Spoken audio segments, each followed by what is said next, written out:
Selamat pagi semuanya. Baik, untuk mengawali pembelajaran kita pada hari ini, Miss minta supaya semuanya on kamera dulu biar Miss lihat kehadirannya. Silakan. Bisa dengar, Miss?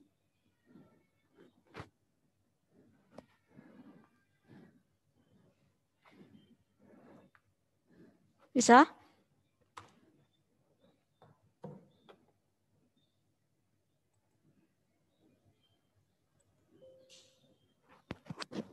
Oke, semuanya silakan kameranya.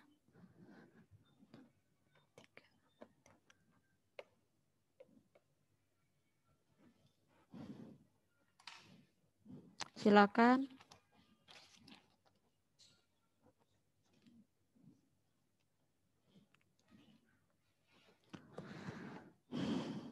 Oke. Pangestu, silakan. Putu.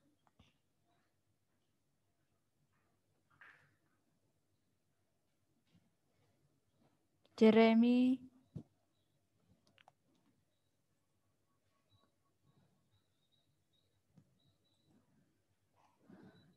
Silakan.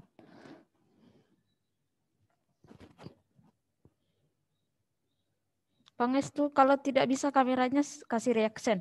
Biar Miss tahu kalau kalian ada.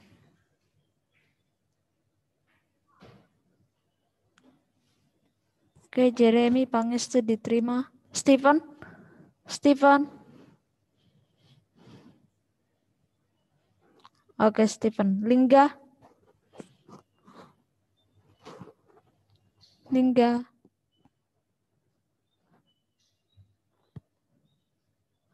Oke, terima kasih.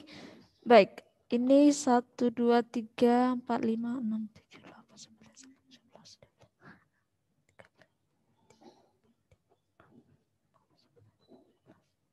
Ada 12 orang. Baik, kita langsung ke materi yang kemarin Miss sampaikan lagi. Sudah dibaca di rumah? Sudah dibaca? Sudah? Ada yang baca? Pasti ya, sudah dibaca di rumah. Jadi Miss hari ini memperdalam saja. Silakan dibuka bukunya.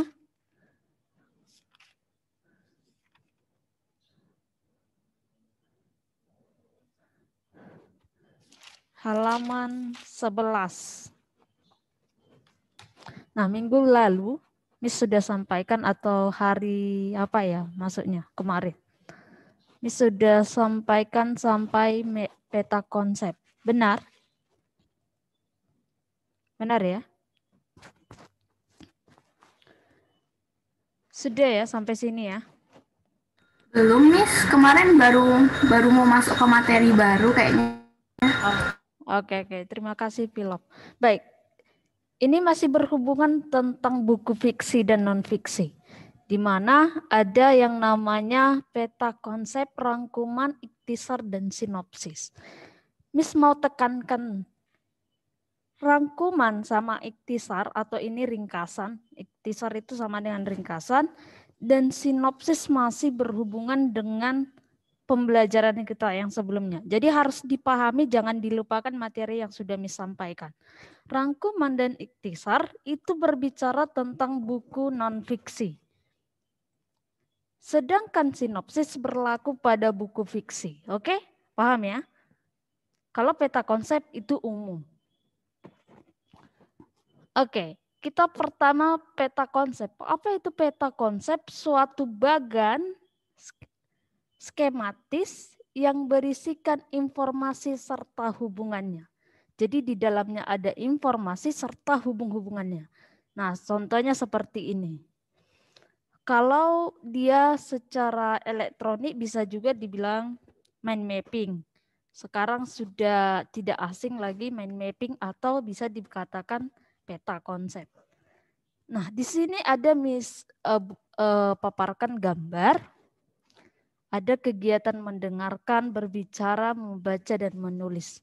Nah, ini saling berhubungan. Kalau dikasih judulnya, ini bisa dibuat judul 4 keterampilan berbahasa. Salah satunya mendengar, berbicara, membaca, dan menulis. Nah, pada buku kalian bisa buat seperti ini. Atau kita bisa lihat di awal halaman 1 buku kita ada peta konsep di sana. Ada gambar peta konsep. Judulnya adalah buku fiksi dan non-fiksi. Lalu ada hubungannya ke bawah, ada batasan, ada unsur, peta pikiran, sinopsis, lalu selanjutnya hubungan-hubungan, baru tanggapan. Itu yang berbicara tentang buku fiksi dan non-fiksi. Jadi itu peta konsep buku itu. Atau paparan materi mengenai buku fiksi dan non-fiksi. Bisa dilihat halaman 1 buku kita. Oke, sejauh ini paham ya? Peta konsep tidak hal yang apa ya? Ini udah hal biasa. Sudah pernah buat peta konsep?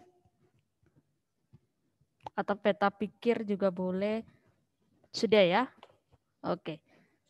Biasanya ada juga seperti ini buat keturunan. Untuk buat contohnya ayah, ibu, anaknya berapa. Dibuat peta konsepnya. Atau mind mapping. Lalu selanjutnya adalah penyusunan sinopsis. Sinopsis merupakan ringkasan. Oke ya, paham ya? Ringkasan dari karya sastra. Oke, perhati ini hanya berlaku pada buku fiksi. Karya sastra, oke ya. Sinopsis mengungkapkan alur, biasanya ditulis di sampul belakang karya sastra. Kalau pada novel atau cerpen biasanya ada di belakang. Lalu di sini disampaikan kiat-kiat atau langkah-langkah untuk menyusun sinopsis. Nah, kalau kita baca novel, kita akan lihat sinopsisnya sudah ditulis oleh penulis di belakang, sampul paling belakang. Tapi kalau kita disuruh buat sinopsis dari novel atau cerpen lah, hal yang kita lakukan apa? Langkah yang harus kita lakukan adalah, sebentar. 1, baca dulu keseluruhannya. Harus dibaca dulu seluruhnya, baru kita mencatat bagian-bagian penting. Setelah itu kita akan menyusun bagian penting menjadi paragraf. Sudah ditentukan bagian-bagian pentingnya, lalu dikembangkan menjadi paragraf. Nah, di sini ada aturan. Aturan membuat buku fiksi sebagai berikut. 1, membaca secara detail. Jangan sampai saat membuat sinopsis, ceritanya jadi berbeda dari cerita yang kalian buat sinopsisnya. Contohnya kalau ada novel, jangan sampai saat diubah menjadi sinopsis, ceritanya jadi berbeda. Jadi perlu ketelitian. Baca dengan teliti. Lalu kedua, perhatikan gagasan. Nih, gagasan dari penulisnya atau pengarangnya. Gagasan yang terdapat pada novel atau cerpen tersebut harus kamu perhatikan dengan jelas-jelas. Jangan sampai nanti seperti yang sudah disampaikan terjadi perbedaan. Lalu isi sinopsis tidak boleh menyimpang dari isi buku. Hampir sama dengan nomor 2. Yang keempat itu memperhatikan alur ceritanya. Alur ceritanya harus sesuai. Dipadatkan tapi bukan berarti berbeda ya. Lalu kelima, menyajikan sinopsis dengan bahasa yang efektif. Jadi yang terakhir itu bahasanya harus efektif dan itu jangan sampai bahasanya lari dari gagasan si pengarang. Nah, kalau tadi sinopsis sudah paham, kita akan ke penyusunan ikhtisar buku fiksi, non-fiksi. Oke ya, ikhtisar itu hanya berlaku pada buku non-fiksi. Apa ikhtisar? Ini mungkin bahasa baru atau mungkin sudah biasa kalian dengar. Ikhtisar itu adalah pandangan secara ringkas atau hal-hal penting. Itu menurut Kamus Besar Bahasa Indonesia. Atau ringkasan. Iktisar disebut juga merangkum. Oke ya, paham ya. Iktisar itu ringkasan atau dalam kurung hal-hal penting. Jadi yang ditulis adalah hal-hal penting dan iktisar itu juga bisa disebut rangkuman. Oke, berarti iktisar, rangkuman, ringkasan sama saja. Apa yang dilakukan dalam merangkum atau membuat iktisar? 1. Baca dengan cermat dan teliti. Membaca bacaan. Kalau contohnya suruh kalian meringkas halaman 5. Baca dulu secara cermat dan teliti. Jangan langsung dilihat, ditulis, dilihat, ditulis. Nanti tidak meringkas namanya, tapi mengulis ulang. Baru menentukan ide pokok setiap paragraf dan dicatat. Lihat, paragraf pertama berbicara apa? Contohnya nomor halaman 5 ini buku kita. Paragraf pertama berbicara mengenai tema. Jadi kamu ide pokoknya tema, dicatat, oh tema. Setelah itu kamu, ide pokok dikembangkan menjadi intisari. Jadi setelah kamu tahu ide pokoknya, kamu bisa kembangkan, menyesuaikan dengan dikembangkan menjadi kalimat yang utuh atau paragraf boleh. Menyesuaikan dengan memperbaiki kalimat-kalimat menjadi paragraf. Jadi setelah kamu buat ide pokoknya, buat intisarinya, lalu kamu kembangkan menjadi kalimat-kalimat atau bisa juga menjadi paragraf. Oke? Paham ya? Ada yang mau bertanya?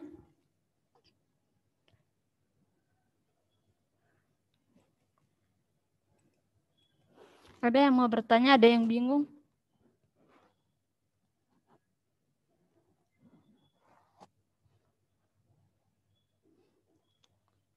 Paham? Paham yang Miss sampaikan? Paham, Miss. Oke. Lalu selanjutnya.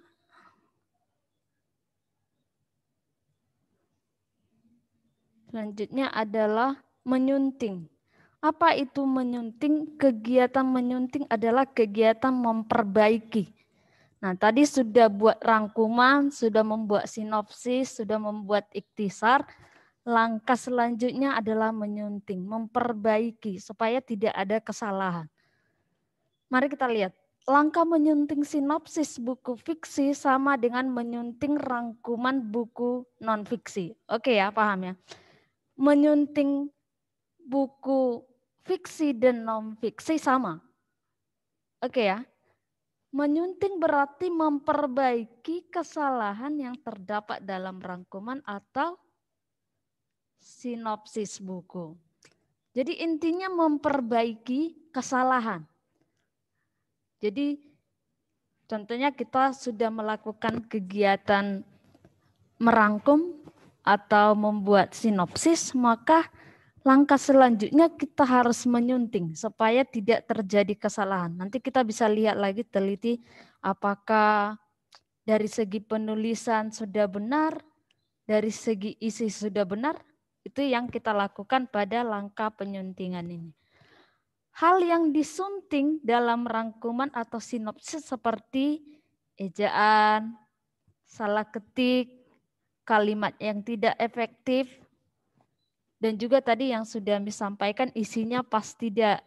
Dan jangan gagasan si pengarang tidak disampaikan atau lari dari gagasan si pengarang. Adapun langkah-langkah menyunting adalah 1. Intinya membaca rangkuman atau sinopsis buku dengan seksama. Oke ya. Intinya pada pembuatan sinopsis, pembuatan rangkuman atau iktisar, kita harus membaca secara teliti. Lalu menemukan kesalahan. Temukan kesalahan kalau ada. Dari segi ejaannya, salah ketik, kalimatnya yang tidak efektif, lalu gagasannya yang tidak benar, itu kamu perbaiki saat penyuntingan. Setelah itu catat, lalu perbaiki. Setelah kamu udah tanda-tandai ini salah, lalu kamu perbaiki. Oke? Oke? Sejauh ini mengerti yang disampaikan? Ngerti, Miss. Oke. Dengan mengertinya kalian tentang materi yang sudah Miss sampaikan, tiba saatnya yang ditunggu-tunggu. Miss mengucapkan terima kasih untuk materi 1 sudah saya selesai sampai di sini. Sesuai dengan perjanjian kita akan adakan kuis atau pengambilan nilai untuk bab ini. Miss minta semuanya sebentar.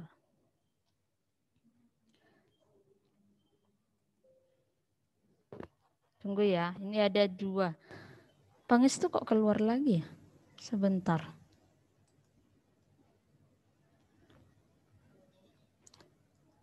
Darmianto. Oke, selamat bergabung untuk kalian berdua. Pangis tuh kamu kenapa keluar? Ini konslet Mister di saya, Mister Miss. Oh, ini Darmianto, kenapa kamu baru join?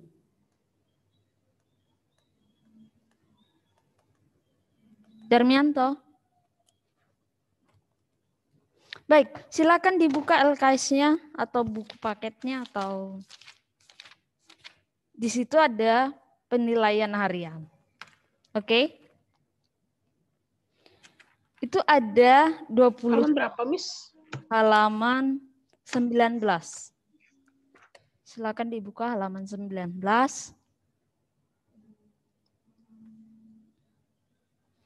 Sudah? Kan ada pilihan berganda sampai 20 soal. Itu kamu kerjakan hari ini. Sampai Miss, maaf, tadi halaman berapa ya? halaman 19. Kok bisa salah masuk Zoom, Darmianto? Masuknya ke Zoom siapa? Halaman 11 ada 20 pilihan berganda sama ada 5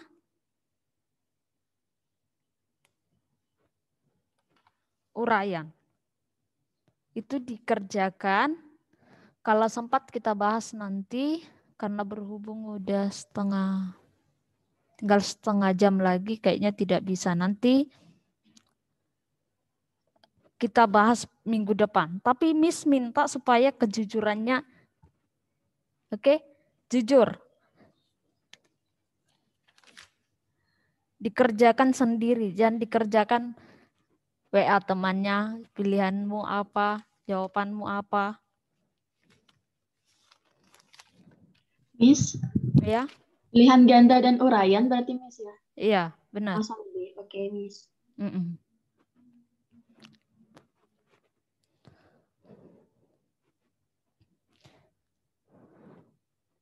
Ini temannya ada yang tidak datang ya. 1, 2, 3, 4, 5, 7, 8, 9, 10, 11, 12, 13, 14. 14 kalian ada 16. Ada 2 orang yang tidak datang.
Iya, Philip. Tugasnya sampai uraian.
Kalau ada kebingungan boleh ditanya sama Miss ya.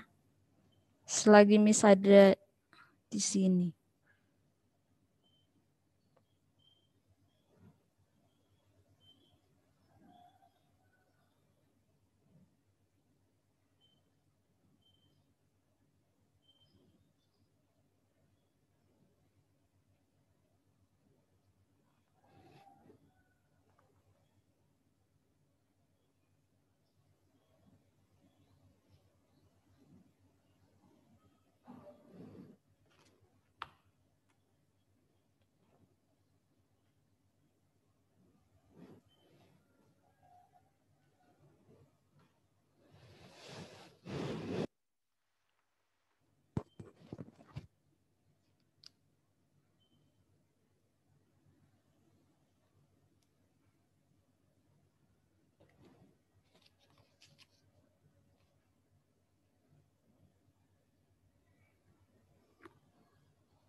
Oke, silakan sebentar diperhatikan ya, biar tidak salah. Perhatikan sebentar, Miss ulang lagi yang ini. Nah, untuk menjawab nomor 1 bagian isian, kamu ingat ini. Nata Jukope. Nama pengarangnya siapa? Coba dilihat di situ, ada tidak nama pengarangnya, tahun penerbitnya kapan, judulnya kapan, kotanya kapan, kotanya di mana, penerbitnya apa. Oke ya. Ini yang kamu tulis. Coba dilihat nomor 1 Ryan. Kira-kira pengarangnya siapa? Lalu tahun berapa? Judulnya apa? Kotanya? Penerbitnya apa? Oke ya. Nah, ini kemarin adalah rumusan dari daftar pustaka. Lalu kalau dipisah satu-satu seharusnya kamu bisa. Contohnya kalau yang ini. Maaf, ini terapa dengan nomornya. Dari sini kamu bisa tahu nama pengarangnya siapa, balikkan. Kalau kembali ke sini, berarti dia harus kembali menjadi nama yang semula terbalik menjadi tidak terbalik. Itu dipahami. Baru setelah itu tahun, judul, nah itu. Oke ya, paham ya? Paham ya? Yang masih bingung tentang itu? Oke.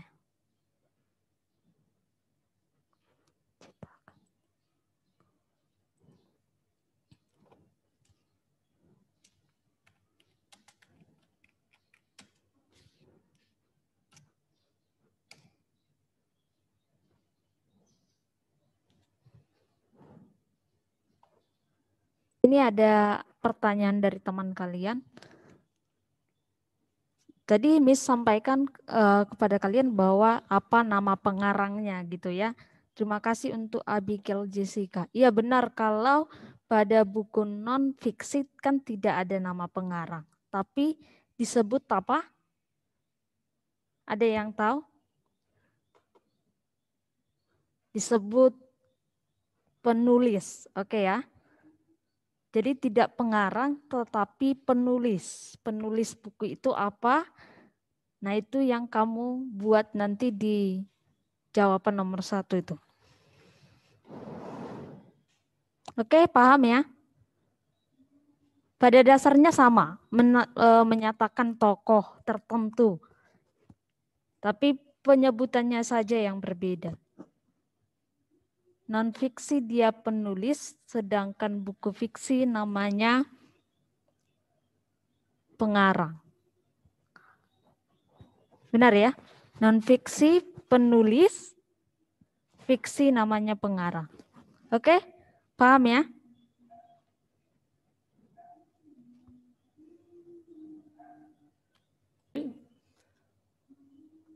Nah, hari ini kita akan belajar dari kehidupan teladan, rendah hati tertinggi. Mister memakai istilah teladan rendah hati tertinggi.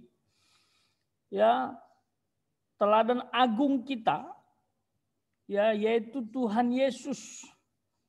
Mister berharap kamu tidak lagi bingung mengenai ketuhanan Yesus atau tentang Tuhan Yesus. Di semester 1 di KD pertama Mister sudah sampaikan ini. Ya, mengapa Tuhan Yesus menjadi manusia atau mengapa Allah menjadi manusia? Mengapa dia ambil rupa manusia? Mengapa dia menjelma sebagai manusia dan mati di salib? Ya, tujuannya jelas ya, untuk menebus dosa. Seperti itu, dan Mister pikir sudah banyak hal yang Mister sampaikan, dan hari ini kita mau meneladani kehidupannya semasa dia ada di bumi. Nah, dia adalah teladan rendah hati tertinggi. Dialah yang paling tinggi. Dia sudah Allah, tapi menjadi manusia. Nah, Mister akan tunjukkan beberapa bukti bahwa dia adalah rendah hati. Ya, dia rendah hati. Dia memberi teladan kepada kita semua bagaimana cara hidup rendah hati. Oke. Nah, yang pertama coba lihat. Bukti-bukti rendah hati Tuhan, rela menjadi manusia ke dunia. Seperti Mister bilang tadi, Mister tidak perlu jelaskan lagi ya, karena sudah dalam sekali semester 1. Ya, Mister harap kamu tidak meragukan ketuhanannya. Jadi intinya sangat memungkinkan Allah menjadi manusia daripada manusia menjadi Allah. Ya, seperti itu. Jadi dia rela menjadi manusia ke dunia itu menunjukkan kerendahan hati. Ya, karena dunia ini tempat orang-orang yang akan binasa. Penuh dengan kejahatan. Penuh dengan kebohongan. Tapi dia datang menjadi manusia. Kenapa dia tidak datang ke dunia ini dengan tahtanya yang luar biasa? Karena ia empunya segalanya. Mengapa dia tidak datang dengan kursi emasnya? Dengan sinar kemuliaannya turun dari surga langsung? Ya, dia bisa lakukan itu tapi dia tidak mau. Karena datang ke dunia tujuannya bukan untuk itu. Tujuannya ke dunia adalah untuk menebus dosa manusia. Untuk menyelamatkan hubungan orang-orang yang telah rusak dengan Allah di masa lampau yang disebabkan oleh Adam dan Hawa. Utang darah harus dibayar dengan darah. Itu sebabnya hanya manusia yang tak berdosalah yang bisa menebus dosa yang dilakukan Adam dan Hawa. Sementara sepanjang sejarah tidak ada manusia yang tanpa dosa. Itu sebabnya Allah berinisiatif mengambil rupa manusia supaya hukum itu, supaya aturan itu digenapi.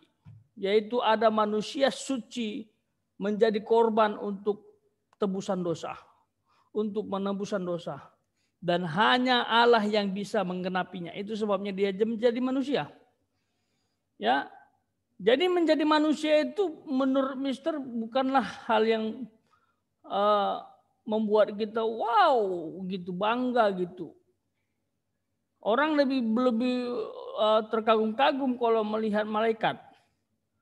Tapi kalau melihat manusia biasa aja. Tapi dia lakukan itu supaya sama seperti kita. Ya, berikutnya.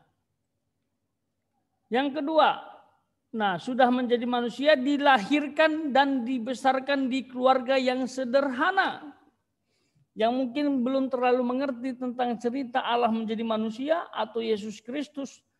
Mister jelaskan. Jadi dia lahir dan dibesarkan di keluarga yang sederhana itu artinya orang tuanya Tuhan Yesus ya itu pekerjaannya seorang tukang kayu.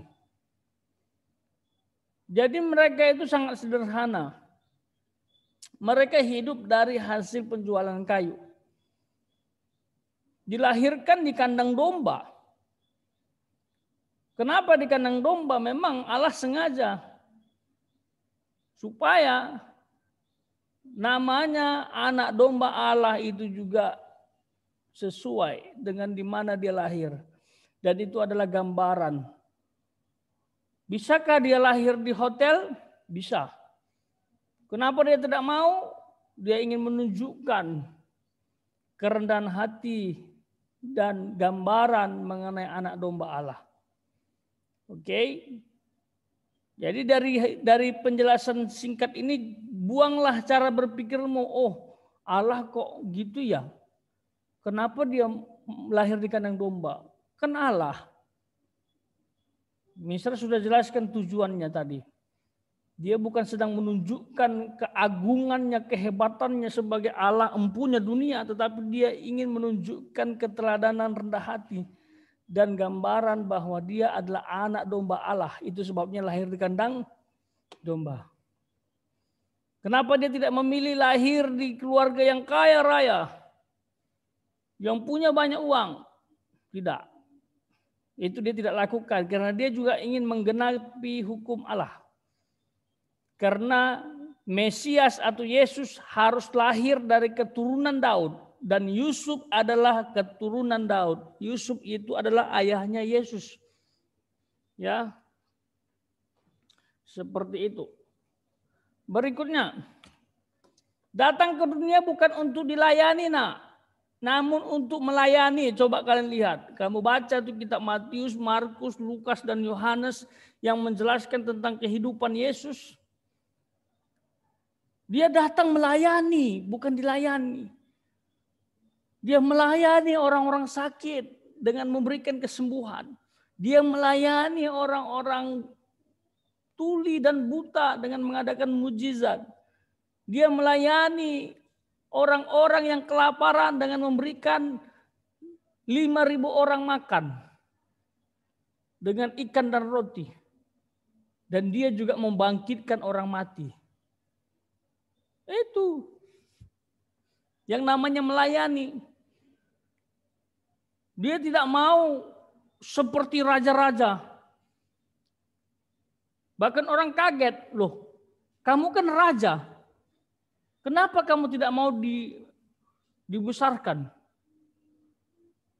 Dan dia mengatakan, aku raja bukan di bumi ini. Kerajaanku ada di sorga. Sehingga orang banyak salah paham. Karena tujuan Tuhan datang ke dunia bukan ingin menunjukkan kemegahannya, kehematannya. Dia datang untuk menyelamatkan dengan cara disalib menebus dosa. Ya, harus tahu cara berpikir itu. Nanti kalau ada orang bertanya, kamu dijebak dengan pertanyaan-pertanyaan, lalu kamu nggak bisa jawab, nanti malu kita ya. Kamu harus bisa jawab secara praktis. Jangan dikit-dikit pendeta, jangan dikit-dikit guru agama. Ya, kenapa Yesus jadi manusia? Iya, dia jadi manusia karena ingin menebus dosa manusia. Hanya manusia yang tak berdosa yang bisa menebus dosa. Dan tidak ada manusia satupun yang tak berdosa. Itu sebabnya Allah berinisiatif mengambil rupa manusia supaya hukum itu digenapi. Dan hanya Allah yang bisa menjadi manusia tanpa dosa. Begitu nak ya. Berikutnya, coba lihat rendah hatinya lagi. Keempat, ia membasuh kaki murid-murid. Ada ayatnya itu. Jadi dalam cerita itu dia mengambil air dan mengumpulkan para murid. Dia basuh kaki murid. Apa maksudnya Tuhan Yesus kok membasuh kaki murid? Dia ingin nunjukin bahwa pelayanan itu sangat penting. Dan kerendahan hati itu sangat dibutuhkan. Walaupun dia Allah yang menjadi manusia, tapi dia merendahkan dirinya di depan para murid. Dia memberi teladan, dia memberi contoh. Untuk basuh kaki ini Mister pernah lakukan. Dulu pernah ikut program yang namanya Doulos. Ya, ikut program Doulos, kita sekitar 3 malam lah. 3 malam 4 hari kegiatan ini. Kegiatannya di Hotel Sanur, kadang di Nusa Dua, pindah-pindah tempat. Ya. Lalu dalam pertemuan itu kita digembleng banyak hal, dikasih pelajaran firman, dikasih disiplin, lalu pembentukan mental, lalu ada momen yang membuat Mister itu nggak pernah lupa. Yaitu kita mempraktekkan apa yang Tuhan Yesus praktekkan. Yaitu membasuh kaki orang-orang yang ada di sekitar kita. Tanpa memandang dia lebih tua, dia lebih hebat, dia lebih kaya atau lain sebagainya. Tidak. Jadi singkat cerita, waktu kita sudah berdoa dan siap untuk melakukan pembasuhan kaki itu, tiba-tiba ada satu kakak yang pelayanan sekarang di GBI Rock, namanya Kakak Yanti Sipayung ya. Padahal dia kakak saya, kakaknya Mister. Umurnya sudah lumayan tua lah, sekitar 50 ke atas kalau nggak salah saat ini. Tiba-tiba dia datang, dia tangkap kaki Mister. Mister waktu itu masih muda sekali. Ya, masih muda ya, paling umur berapa itu? 20, nggak nyampe 30. 28 kalau nggak salah, Mister lupa persis. Ya, dia tangkap kakinya Mister. Mister kaget. Loh, jangan Kak.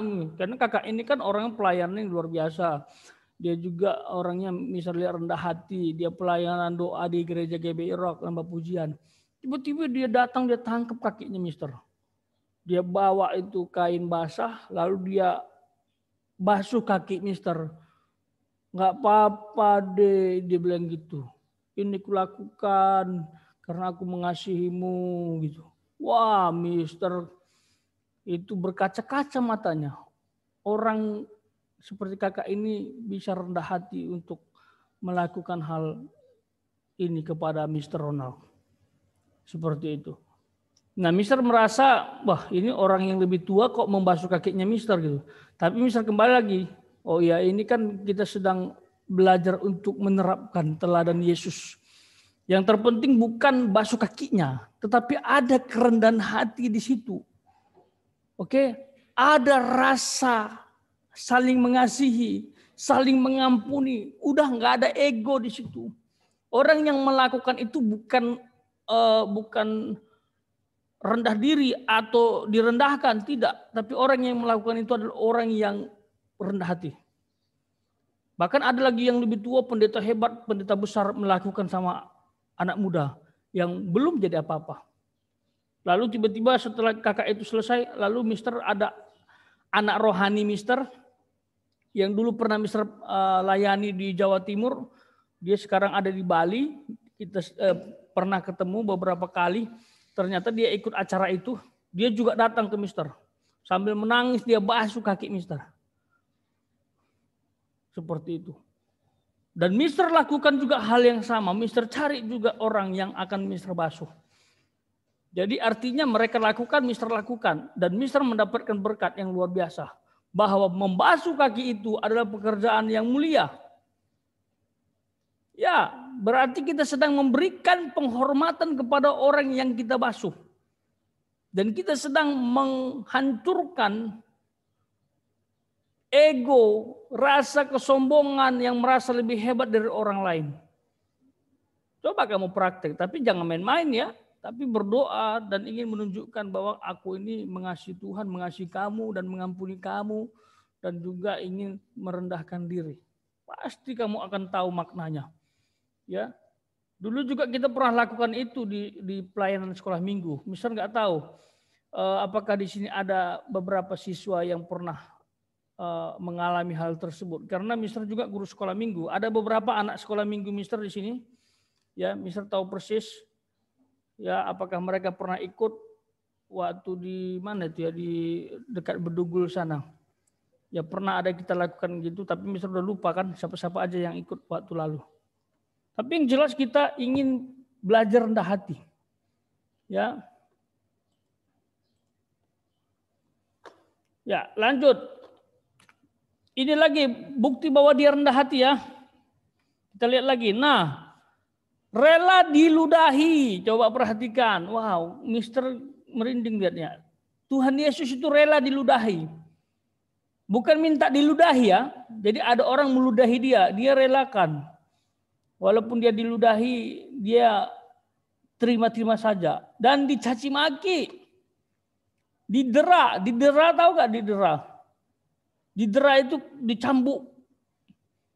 Cambuknya bukan main-main. Kalau kalian tonton film The Passion of the Christ, itu cambuknya itu kayak mata kail. Begitu dicambukkan, ditarik, daging itu ikut sebagian sampai berdarah. Dan itu sakit minta ampun. Di Aceh ada hukum cambuk bagi mereka yang kedapatan selingkuh dan lain-lain. Tapi itu nggak pakai mata kail. Dan itu pun sudah sakit. Misalnya mereka dapat cambukan 10 kali, tapi itu sudah sakit. Di Malaysia pun ada hukum cambuk. Ya, teman-temannya kakaknya Mister pernah mengalami ya. Katanya satu kali cambuk aja itu sakitnya minta ampun. Karena yang memukul cambuk itu adalah orang yang punya otot besar. Itu belum cambuknya ada mata kailnya. Tapi ini sudah ada mata kailnya. Jadi waktu dicambukkan itu sakitnya minta ampun. Begitu ditarik lebih sakit lagi. Dan itu yang dialami Tuhan Yesus, didera. Dan puncaknya disalibkan. Lihat, nah disinilah puncak karya keselamatan yang dikerjakan Allah yang menjadi manusia itu. Yesus Kristus. Jadi rendah hati itu, nah itu ajaran Tuhan. Kalian jangan main-main, banyak ayat. Minggu lalu misalnya sudah awali dengan upah orang yang rendah hati. Ada kehidupan, ada kehormatan, ada kekayaan. Dan itu akan mengejarmu jikalau kamu rendah hati.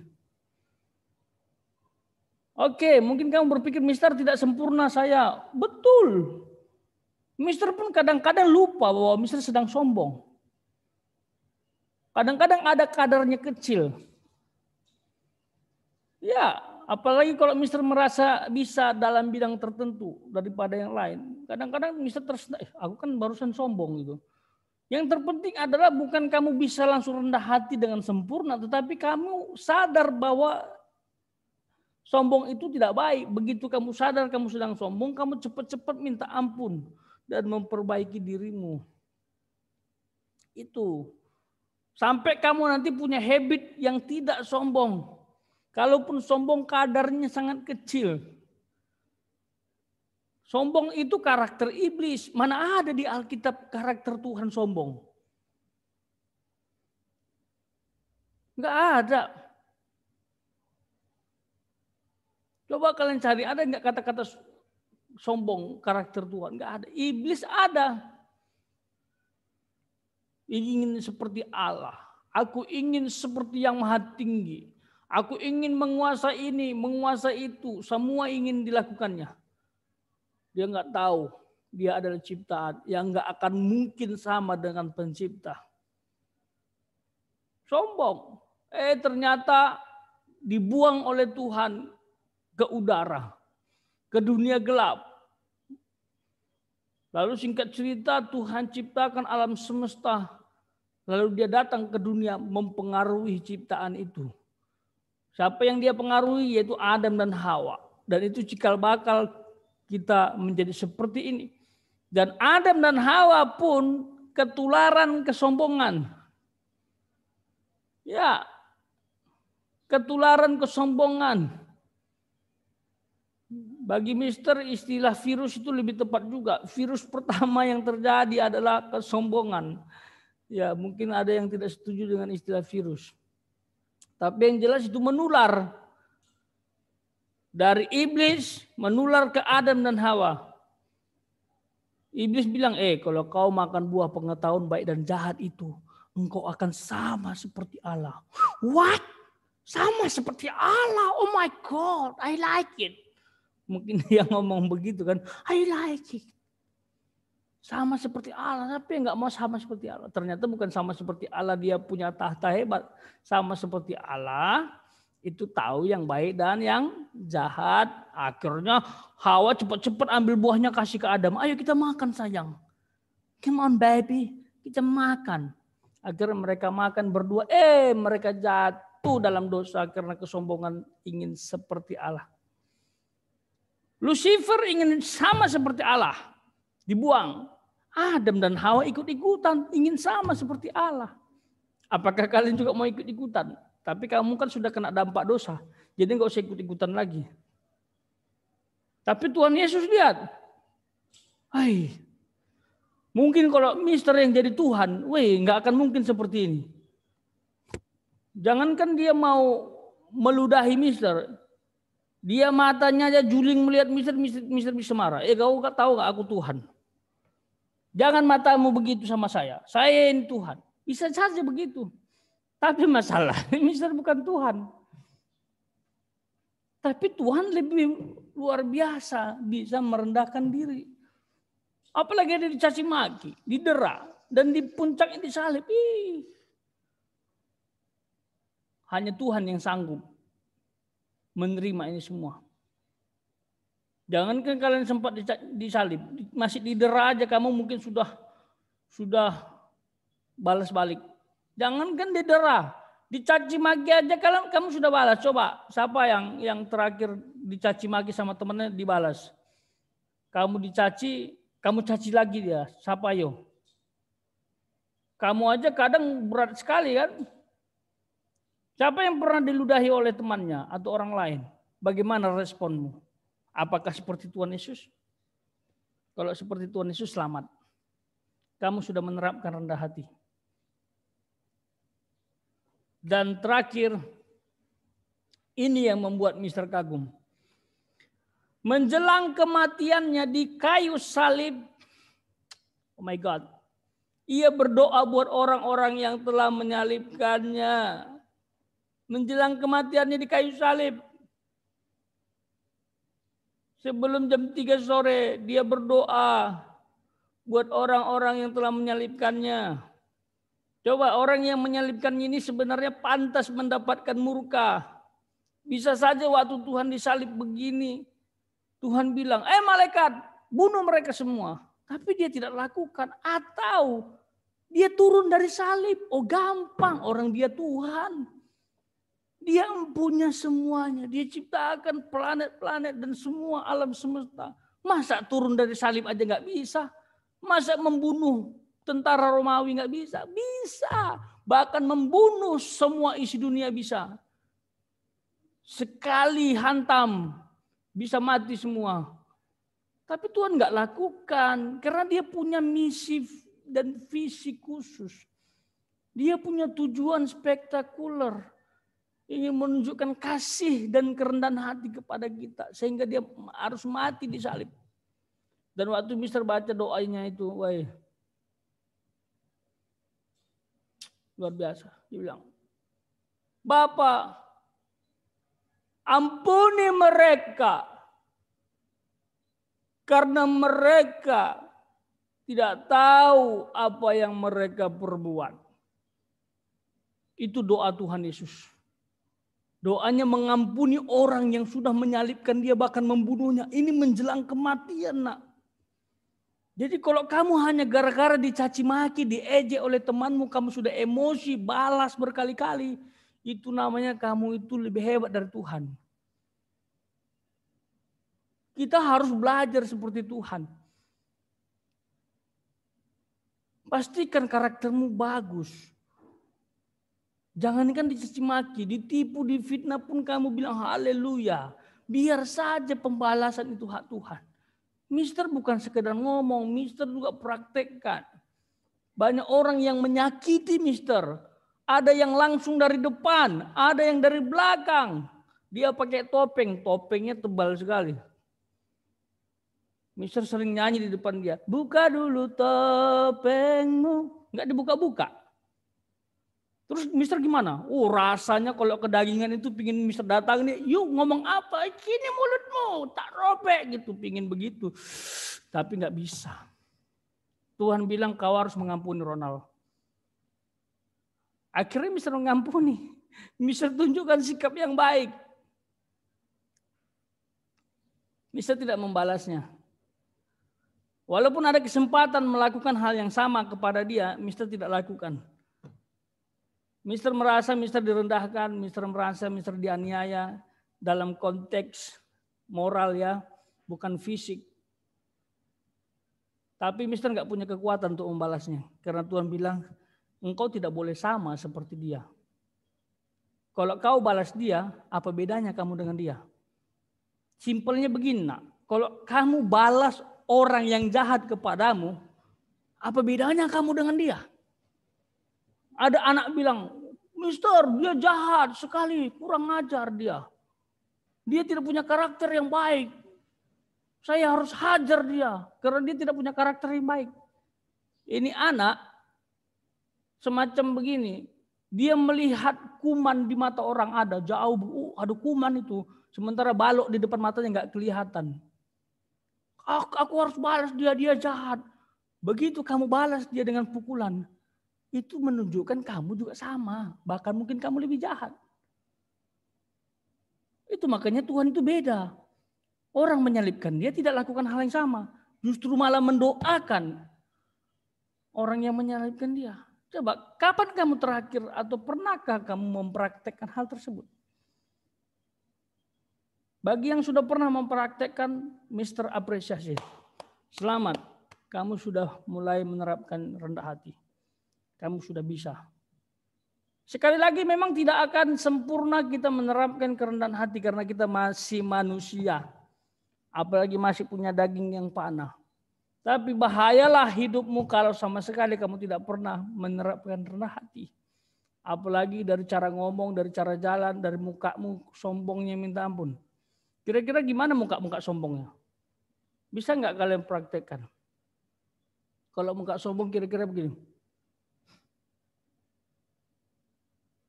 Begitu. Secantik apapun kalau ditunjukkan yang muka sombong, jelek itu. Terus bagaimana jalan orang ciri-ciri sombong? Orang ciri-ciri sombong itu kepalanya gini. Jalan. Pasti lehernya kelihatan. Kalau jalan biasa aja. Dan jangan juga menunduk. Kalau orang yang sering menunduk, jalannya bisa saja minder. Tapi beda budaya, beda juga perlakuan. Kalau di Jepang Anda menunduk itu menunjukkan penghormatan. Seperti itu. Ya, kita tidak bicara budaya di sini. Tapi kita bicara tentang rendah hati saja supaya tidak lebih dalam untuk ke hal-hal yang lain. Jadi intinya ada 6 hal yang Mister simpulkan dan ini menunjukkan sikap rendah hati. Ini udah Mister ringkas ini. Sebenarnya kalau diurutkan bisa lebih dari 10. Ya. Bisa lebih dari 10. Belum lagi nanti dia berhadapan dengan iblis yang sebenarnya bisa dia langsung binasakan. Tapi dia tidak mau. Karena tujuan dia bukan untuk membinasakan. Tujuan dia datang ke dunia untuk mati di salib. Itu karena keselamatan. Jadi kamu harus tahu. Kamu juga harus begitu. Harus paham fokusnya. Tujuanmu sekolah untuk apa? Tujuanku sekolah itu untuk belajar. Bukan yang lain. Kalau yang lain berarti kamu keluar dari tujuan. Sayang sekali orang tuamu bayar terus uang sekolah. Tapi kamu keluar dari tujuan. Tujuan kamu sekolah itu supaya kamu pinter. Supaya cara berpikirmu terbuka mengenai dunia ini. Orangnya moderat. Tahu nggak moderat? Moderat itu orangnya nasional. Nggak berpikir kolot. Dan kamu punya karakter yang bagus untuk persiapan masa depan. Supaya kamu sukses menjadi orang baik. Itu. Kerendahan hati ini sangat penting. Oke, Mister tantang kalian. Di saat kamu sadar kamu sedang sombong. Kamu cepat-cepat minta ampun ke Tuhan. Dan minta kekuatan kepada Tuhan. Untuk kamu bisa rendah hati. Sejahat apapun orang kepadamu, belajarlah kamu mengampuni. Kalau ada orang iri kepadamu, iri hati kepadamu, nggak usah takut, nggak usah pusing, justru kamu harus happy. Why? Karena kalau ada orang iri samamu, itu menunjukkan kamu lebih hebat dari dia. Serius loh. Apakah mungkin kita iri sama orang miskin? Misalnya, wow. Miskin kali dia. Aku iri hati. Kalau begitu aku jual-jual hartaku, aku buang-buang uangku. Supaya aku sama miskin dengan dia. Kan gak mungkin. Jadi kalau orang iri sama seseorang itu berarti dia iri sama orang yang lebih hebat. Berarti kalau ada orang iri hati samamu, berarti kamu lebih hebat dari dia. Kalau ada orang yang ngata-ngatain kamu, berarti kamu lebih hebat dari dia. Kenapa dia gosipin? Kecuali yang digosipin hal-hal negatif dalam hidupmu. Tapi kalau misalnya, itu sok pintar itu. Sok pintar, sok mengajari, digosipin. Padahal kamu nggak punya niat untuk menunjukkan kemampuan berlebihan. Tapi karena ada temanmu minta tolong diajarin, kamu ajarin. Santai saja, mungkin dia iri. Seperti itu. Jadi orang iri itu tanda tak mampu dan tidak usah pusing dengan hal itu. Karena orang yang iri kepada orang lain, berarti orang lain itu adalah lebih hebat daripada yang iri kepada orang lain. Oke. Nah, berikutnya mohon perhatikan. Ini kita mau puncak dari pembelajaran ini. Dan ini ada penugasan untuk kalian. Sekali lagi, Mister selesai untuk bukti bahwa Tuhan Yesus rendah hati. Ya, ada 6 langkah dia rendah hati. Dan materi ini Mister sudah masukkan ke Moodle. Yang mau kotak-katik materi boleh, tetapi Mister ubah dalam bentuk PDF ya, jadi nggak bisa diedit. Tapi kalau mau belajar lagi silakan lihat di Moodle kalian. Ya, nah kali ini Mister ingin memberikan penugasan kepada kalian. Eksplorasi para tokoh Alkitab yang rendah hati. Tadi kalian sudah belajar dari Tuhan Yesus. Jadi gini, Allah saja yang menjadi manusia rendah hati, apalagi kamu ciptaan. Jangan nanti Tuhan rendah hati, kamu tidak rendah hati seperti iblis dan Adam dan Hawa. Oke, biar nenek moyang kita yang sombong. Ingin sama seperti Allah. Kalau kita nggak usah sadar, kita nggak akan mungkin sama seperti Allah. Oke, nah eksplorasi para tokoh Alkitabnya Mister sudah tentukan. Ini melakukan pendalaman Alkitab mengenai sikap kerendahan hati Yusuf dengan saudara-saudaranya dan Yonatan dengan Daud. Oke, jadi ini tugasnya, formatnya begini. Nah, ini Mister sudah masukkan di Moodle juga. Nanti kamu cek judulnya itu mengeksplorasi kehidupan para tokoh Alkitab. Jadi di Moodle itu nanti kamu klik, boleh kamu download Microsoft Office Word-nya, kamu isi di situ juga boleh. Boleh juga kamu pakai buku tulis, tapi tolong rapi. Dan semua kirim hasilnya ke Moodle. Mister kasih waktu sampai 1 minggu, tanggal 4 Februari itu paling lambat kamu sudah kirim jam 10 malam. Lewat dari itu sistem tertutup dan tidak terima lagi. Oke? Nah tugasnya ini, Mister jelaskan dulu. Ya, biar kalian nggak bingung. Ya, jadi dalam tugas itu nanti di Moodle itu ada dua cerita tokoh. Ya, yang pertama Yusuf dengan saudara-saudaranya. Nah, lihat Kejadian pasal 45. Jadi kamu baca satu pasal ini saja. Oke, kamu baca satu pasal ini saja. Ya, karena satu pasal ini bicara tentang Yusuf dengan saudara-saudaranya, di mana intinya ya secara singkat ya, nanti kamu bisa lebih tambahin. Intinya saudara-saudaranya datang ke Mesir minta gandum karena kelaparan terjadi di seluruh dunia. Nanti kamu simpulkan lebih lengkap. Oke? Seharusnya Yusuf bisa balas kejahatan saudara-saudaranya, tetapi dia tidak lakukan. Apa yang dia lakukan? Nah, lihat dalam cerita itu sebagai bentuk dia rendah hati. Nah, di sini ada 2 hal yang harus kamu lihat. Kesimpulan cerita, sikap rendah hatinya. Jadi begini, setelah kamu baca satu pasal ini, Kejadian 45, lalu kamu isi kedua hal ini. Kesimpulan cerita, kamu ringkas saja, 1 paragraf boleh. 1 alinea. Nah, berapa baris Mister? Terserah.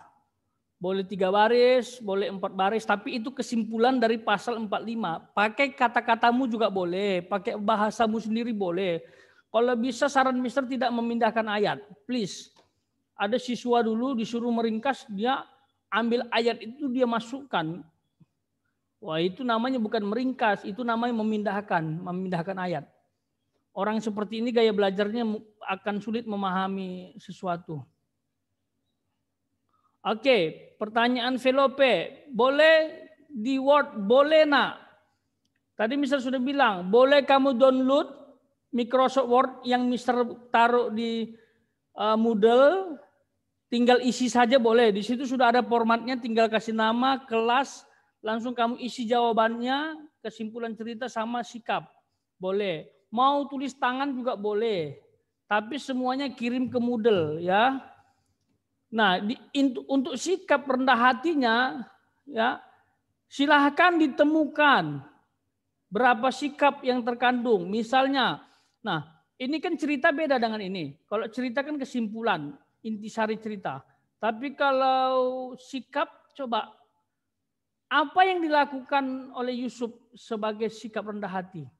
Kamu harus tahu dari cerita. Jadi misalnya gini, sikap rendah hati dalam cerita itu adalah Yusuf tidak membalas kejahatan saudaranya, misalnya begitu. Itu satu. Yang kedua apa? Yang ketiga apa ya? Nah, dan sikap yang kamu temukan itu sebagai bentuk sikap rendah hati. Ya, misalnya Mister, sikap rendah hati dalam cerita hidup Mister apa? Oh, Mister mengampuni, Mister tidak membalas, Mister tidak menonjolkan kemampuan secara berlebihan, tidak suka pamer, misalnya begitu. Kamu temukan dalam cerita sebanyak-banyaknya sikap rendah hatinya. Kalau misalnya kamu temukan cuman beberapa gitu, 1 atau 2, nggak apa-apa. Yang penting kamu merasa bahwa sikap rendah hati itu sudah kamu temukan dari cerita Yusuf dan saudara-saudaranya. Bisa kamu lihat dari Yusuf, bisa juga kamu lihat dari saudara-saudaranya. Apakah saudara-saudaranya ini juga ada sikap rendah hati? Coba, bisa juga dilihat. Mungkin dari mereka sudah belajar dari kesalahan. Bisa saja kan, waktu dia sadar, oh itu Yusuf, dia marah lagi. Oh kau kenapa nggak kasih tahu setelah kau jadi Perdana Menteri gitu. Bisa juga kan marah. Tapi mereka justru menangis, ketakutan. Itu juga mereka itu merendahkan hatinya. Kakaknya datang ke adiknya gitu kan. Yusuf ini kan anak nomor 11. Jadi kakak-kakaknya kan banyak. Ada satu adiknya paling kecil namanya Simeon. Berarti 10 orang kakak-kakaknya mau menangis, minta maaf ke Yusuf, itu juga rendah hati. Jadi bisa juga dari Yusuf, bisa juga dari saudara-saudaranya. Tolong dipelajari dulu. Siswa yang lebih lengkap menemukan sikap rendah hati akan mendapatkan nilai lebih baik. Mister tahu cerita ini, jadi kalau kamu sedikit menemukannya, berarti ada alat pengukur ya. Supaya lebih aman, temukan dari sikap Yusuf, temukan juga dari sikap saudara-saudaranya. Oke, yang kedua, setelah kamu selesai Yusuf, kamu cari lagi tentang Jonathan dengan Daud, ya. Jadi ada 2 tokoh setiap siswa. Jonathan dengan Daud ada di 1 Samuel pasal 18. Sama cara buatnya juga, kesimpulan cerita dan sikap rendah hati Jonathan apa, sikap rendah hati Daud apa. Oke, nggak usah terlalu pusing-pusing ya. Mister minta ini maksimal 1 halaman saja maksimal. Jangan sampai berhalaman-halaman ya. Setengah halaman juga boleh. Yang penting sudah bagian dari inti cerita dan sudah menemukan sikap semaksimal mungkin, yaitu sikap rendah hati dalam cerita itu. Oke, ada pertanyaan sampai di sini? Ada? Mister sudah masukkan tugasnya dalam Moodle, sekali lagi Mister sampaikan. Silahkan dicek, bisa di-download langsung. Mister taruh di Microsoft Office Word, bisa kamu edit juga, bisa langsung kamu kirim juga. Oke. Mister pikir sudah jelas ya. Nah ini dikumpulkan ke Moodle. Oke. Nah, oleh sebab itu, marilah meneladani kehidupan tokoh-tokoh Alkitab yang rendah hati. Oke. God bless you all. Jadi dengan cara kamu mengerjakan tugas ini, Mister berharap kamu bisa belajar dari kehidupan para tokoh Alkitab. Bukan saja belajar dari Tuhan Yesus, tapi bisa belajar dari Yusuf, bisa belajar dari Yonatan. Yonatan itu lebih hebat juga loh. Yonatan itu anak raja kan, anak Saul. Tapi dia bisa rendah hati dan bersahabat dengan Daud yang pada saat itu bukan apa-apa. Tapi akhirnya jadi raja kan. Seperti itu. Ya. Ada pertanyaan sebelum kita selesai? Mister punya waktu 5 menit lagi. Oke, Mister mau tes dulu. Yang paham apa yang Mister sampaikan berkaitan dengan tugas, Mister minta jempolnya. Oke, ada Yuda.